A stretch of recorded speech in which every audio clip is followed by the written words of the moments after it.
कभी कभी खामोशी सबसे ऊंची चीख होती है। मेरी जिंदगी में वो चीख एक रात मेरे अपने फोन की रोशनी से उभरी। किसी ने कुछ कहा नहीं था, मगर मुझे यूं लगा जैसे मेरे कमरे की दीवारें भी मेरे पीछे सरगोशियां कर रही हो। इस रात मुझे पहली बार यकीन हुआ कि मेरी प्राइवेसी पर हमला हो चुका है।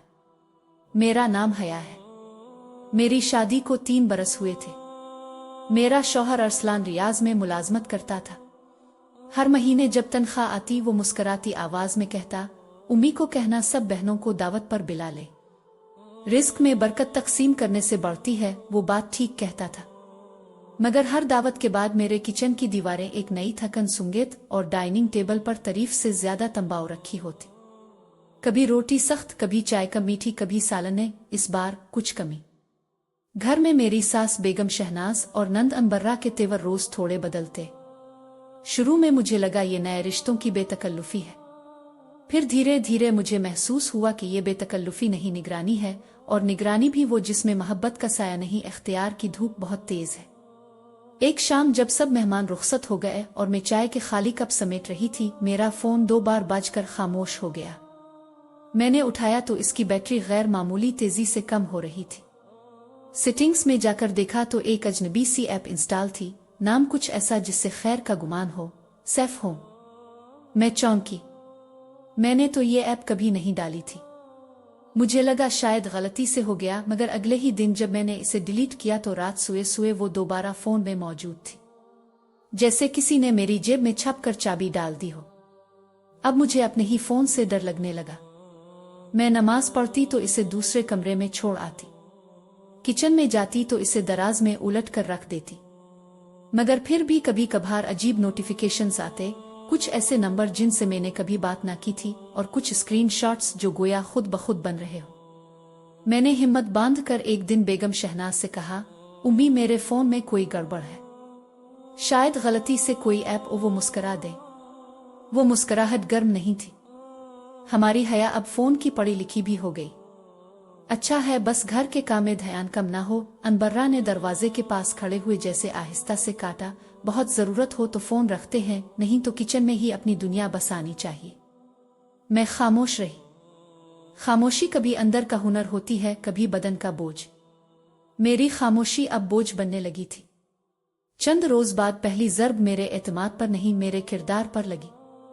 अनबर्रा सुबह की चाय के वक्त कुछ स्क्रीनशॉट्स लेकर बैठी थी। इसने बेगम शहनाज के सामने मोबाइल रखा। उम्मी देखें। भाभी के फोन पर कोई मैसेजेस नामालूम नंबर से और अंदाज भी कुछ, और वो जुमला अधूरा छोड़ दिया। अधूरे जुमले हमेशा ज्यादा चोट करते हैं। बेगम शहनाज ने मुझे देखा, नजर में वही ठंडक। ये सब क्या है हया? मैंने हैरत से फोन लिया। नंबर मेरे लिए अजनबी था और वो मैसेजेस भी जोड़ी जोड़ी जैसे किसी ने कहीं से काट कर चिमका दी हो। मेरे मुंह से बस इतना निकला, मैंने ये गुफ्तगू नहीं की। ये कैसे? इस दिन से घर की हुआ मजीद बदल गई। हर किचन की खंकार में शक की थोड़ी गर्द मिली रहती। मैं बात करती तो आंखें उठकर मेरी आंखों में नोकें देविंदत। मैं खामोश रहती तो खामोशी को गुनाह समझा जाता। मैंने 2-3 बार अरसलान से बात करने की कोशिश की। इसने हंसते हुए कहा, छोटी मोटी बातें हर घर में होती हैं हया, दिल बड़ा रखो। इस जुमले से मुझे मोहब्बत का साया कम, फासला ज्यादा महसूस हुआ। मैंने इससे ये नहीं कहा कि मामला वो छोटा मोटा वो नहीं है। मेरी सांसों की आवाज भी यहां गिनी जा रही है। एक रात जब मैंने अपने कमरे का पर्दा गिराया और फोन बेड के नीचे रखा, मुझे खिड़की की सलाख से बाहर रोशनी की लकीर दिखाई दी, जैसे किसी का फोन खिड़की से अंदर झांक रहा हो। मैं पीछे हटी, फिर आहिस्ता से पर्दा दोबारा गिराया। अगली सुबह मैं छत पर कपड़े फैलाने गई तो सामने वाले घर के दरवाजे में रशीद चचा मिल गए। सफेद दाढ़ी, नर्म लहजा और आंखों में वो मेहरबानी जो बगैर बोले समझ जाए। मैंने उन्हें सलाम किया और जाने क्यों ताकत मिल गई। मैंने आहिस्ता से पूछा, चचा आपके घर के बाहर जो कैमरा लगा है वो हमारी गिल्ली का ज्यादा हिस्सा दिखाता है? उन्होंने इस बात में सर हिलाया। हाँ बेटी, सामने के घरों की तरफ भी आधा फ्रेम आ जाता है। खैर तो है, मैंने कहा, अगर कभी सिर्फ तारीख और वक्त देखना हो तो क्या मुमकिन है? उन्होंने बिला तरद्दुद कहा, क्यों नहीं, शाम को आ जाना। इस शाम में उनके बैठक में बैठी। उनकी बेटी सारा ने पुराना सा डीवीआर खोला, तारीख पीछे की और वक्त 9:58 पर रखी। स्क्रीन पर पहले तारीखी थी, फिर आहिस्ता आहिस्ता 2 साए नमूदार हुए। साए हमारे घर की दीवार के पास ठहरे, फिर वो पिछले दरवाजे तक आए। अगले फरे में वही 2 साए कमरे की खिड़की के नजदीक दिखाई दिए। पर्दा जरा सा उठता और अंदर किसी रोशनी की लकीर सांस लेने लगती। मैंने साह रोक लिया। चेहरे वाजे हुए, अनबर्रा और उसके साथ बेगम शहनाज। मैंने अपने होंठ दबा लिए। मेरी आंखों ने एक लम्हे के लिए पलकें बंद की, फिर खोल दे। सारा ने मेरी तरफ देखा। आपा, अगर ये फुटेज अब चाहिए तो हम कॉपी कर दें। मैंने हाथ जोड़े। यही रोशनी मुझे चाहिए थी। मैं घर लौटी तो हुआ तब्दील थी, मगर अब हल्की सी रोशनी मेरे अंदर भी जल उठी थी। मैंने अपने फोन में दोबारा वही सेफ होम ऐप देखी। इस बार इसे खोल कर देखा तो इसमें रिकॉर्ड कॉल्स और हसन इन बैकग्राउंड जैसे खाने खिले थे। मैंने एक लम्हे को अपना दिल थामा। किसी ने मेरी सांसों तक को फाइलों में बदल दिया था। मेरी आजमाइश सिर्फ फोन तक महदूद ना रही, पैसों की राहदारियां भी बदलती महसूस होने लगे। अरसलान जब रकम भेजता तो घर में वो खर्चे बढ़ गए हैं कि फहरिस्त लंबी हो जाती। कभी फरीज, कभी जेवरात, कभी मेहमान नवाजी के अखराजात और कभी बस रख दें काम आ जाएगा। मैं खामोशी से हिसाब लिखती रही। एक दिन गलती से बैंक की एक स्टेटमेंट मेरे सामने रह गई। मुझे हैरत हुई कि कुछ रकम एक ऐसे अकाउंट में बाकायदगी से मुंतकिल हो रही थी जिसका नाम घर में कभी नहीं लिया गया था। मैंने सवाल किया तो फिजा फिर बोझल हो गई। बहुत तजस्सुस अच्छा नहीं होता, अंबर्रा ने मुस्कुरा कर कहा। घर की औरतों को बस घर देखना चाहिए। मुझे अंदाजा हो गया था कि निगाहें मेरे हाथों पर नहीं, मेरे हौसले पर है। मैंने हिम्मत करके अरसलान को तफसील से मैसेज लिखा। मैंने इसे बताया कि मेरे फोन में जासूसी ऐप है, कि रातों को कोई खिड़की के पास आता है, कि कुछ पैसे गैर वाजे अकाउंट में जा रहे हैं।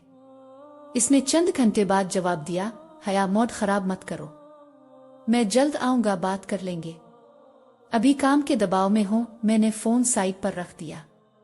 रात को मैंने वो फुटेज बार बार ज़हन में चलाई, जैसे अंधेरे में किसी आयत की तिलावत हो रही हो। मुझे यकीन था कि सच से पहले खामोशी भारी लगती है, मगर जब सच पहुंच जाता है तो इसकी आवाज ही काफी होती है। चंद दिन बाद घर का माहौल अचानक मजीद तेज हो गया। अंबर्रा ने सारा दिन बातों बातों में कांटे बिछाए। कभी कप की हैंडी गलत समत, कभी सालन ने नमक हस्म जायका उसे कम, कभी बच्चों के जूते सही तरतीब से न रखना, और हर तंबी के साथ मेरे अपने घर की अहमियत याद दिलाई जाती। शाम को जब मैंने एक कपड़े पर से दाग निकालने की कोशिश की तो किसी ने मेरे हाथ झटक दिए। मुझे लगा जैसे मेरी काई उतर गई हो। मैं अपने कमरे में गई, दरवाजा बंद किया और आहिस्ता से सिसकी लेकर बैठ गई। इस रात कोई भी सतर मेरे लिए आसान न थी। अगली सुबह में पहले से ज्यादा पुरअज़्म थी। मैंने रशीद चचा से कहकर वो फुटेज एक छोटी सी USB में ले ली। इसे दोपट्टे के कोने में गिरा लगाकर महफूज किया। दिल में दुआ की, अल्लाह अगर सच मेरा साथ दे दे तो मैं अपनी आवाज सुन पाऊंगी। शाम ढले अचानक दरवाजे पर जोर जोर से दस्तक हुई। बेगम शहनाज का लहजा आज आहनी था। हया, हमें मालूम है तुम पड़ोसियों के पास क्या लेने जाती हो। तुमने घर के राज बाहर फैलाए। अनबर्रा दरवाजे की चौखट से लगी मेरी तरफ ऐसा देख रही थी जैसे शिकार सामने हो। मैंने सुकून से कहा, मैंने राज नहीं फैलाए, मैंने बस सच को देखा है। वो मुश्तिल हो गई। अरसलान भाई आते ही हैं, फिर देखती हूं तुम्हारी ये हिम्मत। मैंने पहली बार अंदर से टूटने के बजाय अपनी कमर सीधी की। हिम्मत सच से आती है, और सच वो है जो आपकी आंखों में आपको खुद नजर आएगा। मेरे ये अल्फाज अभी हुआ में थे कि दरवाजा खुला। मैंने मोड़ कर देखा। अरसलान सामने खड़ा था, चेहरे पर सफर की थकन, आंखों में सवाल। क्या देखूंगा हया? घर में अचानक सुकूत छा गया। किसी ने सोचा भी ना था कि वो यूं अचानक अकेला होगा। इसने अंदर आकर सबकी तरफ देखा। इस सुकूत में रशीद चचा की आवाज आहिस्ता से उभरी। वो और सारा दरवाजे पर थे। बेटा, अगर इजाजत हो तो एक चीज दिखानी है, शायद बात आसान हो जाए। अनबर्रा ने घबरा कर कहा, हमें किसी बाहर वाले की जरूरत नहीं। मगर अरसलान ने हाथ से इशारा करके उन्हें बैठने का कहा। टीवी के सामने सब बैठ गए। रोशनी मध्यम, सनसनी तेज। सारा ने USB लगाई, तारीख और वक्त मुंतखब किया। स्क्रीन पर वही दो साए, वही पर्दा जरा सा ऊपर, वही खिड़की के पार रोशनी की लकीर, फिर वाजे चेहरे। अनबर्रा मेरी नंद, बेगम शहनाज मेरी सास, उनके हाथों में मेरे कमरे की चाबी, मेरे फोन में घिसी हुई उंगलियां, मेरे एतमाद पर लगे हुए नाखून। कमरा खामोश था मगर वो फुटेज शोर मचा रही थी। किसी ने कुछ ना कहा। फिर अरसलान की सांस भारी सुनाई दी। ये क्या है?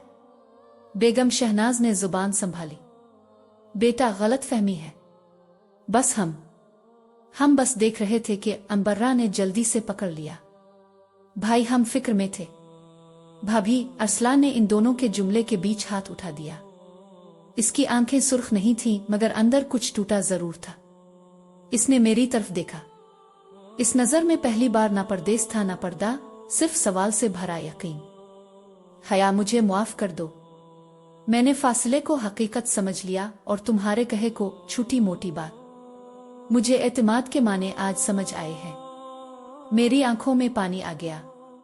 मैंने पहली बार पूरे इत्मीनान से कहा, एतमाद सवाल से नहीं सच से बनता है। और सच सामने है। इस रात किसी ने तमाशा नहीं किया, कोई चीख नहीं, बस खामोश फैसले हुए। अगली सुबह मैंने अपनी चंद जरूरी चीजें जमा की। अरसलान ने कहा, हम अलग रहेंगे इज्जत से, और जो कमाता हूं इसका हिसाब तुम्हारे साथ मिलकर होगा। मैंने हल्की सी मुस्कुराहट से कहा, हिसाब शिराकत का होता है, शक का नहीं। नया घर बड़ा नहीं था, एक छोटा सा फ्लैट, एक खिड़की जिससे दोपहर की धूप फर्श पर मुस्ततील बना देती, और एक किचन जिसमें मेरे हाथों की खुशबू बसने लगी। शुरू में खामोशी हमें घेरती, फिर धीरे धीरे इसमें बच्चों की हंसी, सिलाई मशीन की मध्यम घन गरज, और शाम के वक्त अरसलान की थकन के साथ मोहब्बत का एक कप शामिल होता गया। इसने अपने वादे पर अमल किया। बैंक की तफसील में मुझे शरीक किया। खर्च की फहरिस्त हम दोनों मिलकर बनाते, और हर महीने जब वो रकम भेजता तो कहता, अब ये हमारा घर है, हमारा तरीका। मैंने मोहल्ले की औरतों के लिए घर में छोटी सी सनलाई क्लास शुरू कर दी। 10-12 कुर्सियां, एक फटा हुआ चार्ट जिस पर मैंने हाथ से लिखा था, हुनर इज्जत बनाता है, और वही मशीन जिसे कभी मैंने अपनी तन्हाई में सहारा समझा था, अब वो दूसरों की हथेलियों में रास्ता बना रही थी। शाम को रशीद चचा आकर पूछते, बेटी सब ठीक? मैं कहती, अब खामोशी में भी अल्लाह की आहट सुनाई देती है चचा। कुछ हफ्तों के बाद बेगम शहनाज का पैगाम आया। लहजा बदला हुआ था। बेटी, गलती हमसे हुई। जो कुछ तुमने सहा, इसका कफ़ारा हमारे पास अल्फाज नहीं। मैंने कोई बड़ा जुमला नहीं कहा। मैंने सिर्फ ये सोचा कि बाज़ जख्मों के लिए मुआफ़ी मरहम जरूर बुनती है, मगर निशान याद दिलाते हैं कि कभी हमने ये रास्ता अकेले तय किया था। अनबर्रा की जिंदगी भी एक नए मोड़ पर पहुंची। इसकी शादी में दरारें पड़ीं और कुछ वक्त बाद उसके शौहर ने इसे छोड़ दिया। ये खबर सुनकर मेरे दिल में तहनीयत नहीं आई, बस एक गहरी आह निकली। किसी की बिखरने पर खुशी नहीं होती। मैंने अरसलान से कहा, अगर मुमकिन हो तो हम महीने की कुछ रकम अनबर्रा की तरफ भी भेज दिया करें। वो माँ है, बच्चों की जिम्मेदारी है। अरसलान ने हैरान होकर मुझे देखा, फिर बस मुस्करा दिया। तुमने मुझसे मुआफ करना सीखा है, मैं तुमसे ये बख्शिश सीख रहा हूं। वक्त ने हमें नर्म बनाया मगर कमजोर नहीं। मैंने जाना कि आवाज और खामोशी दोनों के अपने अपने वक्त होते हैं। जब फोन की खामोशी ने चीख कर मुझे बताया था कि मेरी दुनिया में कोई अंदर तक आ गया है, तब अगर मैंने खुद पर यकीन न रखा होता तो शायद आज मेरा घर भी एक सेफ होम जैसी ऐप के रहम करम पर होता, जिसके नाम में तहफ़्फ़ुज़ हो मगर इरादे में शक। मैंने अपने अंदर के दरवाजे बंद नहीं किए। मैंने रोशनी को अंदर आने दिया, चाहे वो रोशनी पड़ोसी के CCTV से ही क्यों ना आई हो। आज जब मैं अपने कमरे की खिड़की खोलती हूं तो धूप सीधी मेरे दिल पर पड़ती है। अरसलान शाम को आता है, हम बैठकर अगले महीने की फहरिस्त बनाते हैं और मैं अपनी छोटी सी क्लास के लिए नए धागे ऑर्डर करती हूँ। कभी कभी मैं इस पहली रात को याद करती हूँ जब मेरे फोन की खामोशी चीखी थी। वो चीख अब दुआ बन चुकी है। मैं दिल में कहती हूँ, औला जिन घरों में एतमाद के दरख्त सूख रहे हैं वहां रहनुमाई की बारिश कर दे। रिश्तों की बुनियाद एतमाद है, निगरानी नहीं। अगर कभी आपकी खामोशी भी चीखने लगे तो सच का दर खटखटा दीजिए। हो सकता है रोशनी आपके पड़ोस में या आप ही के अंदर बहुत देर से आपका इंतजार कर रही हो।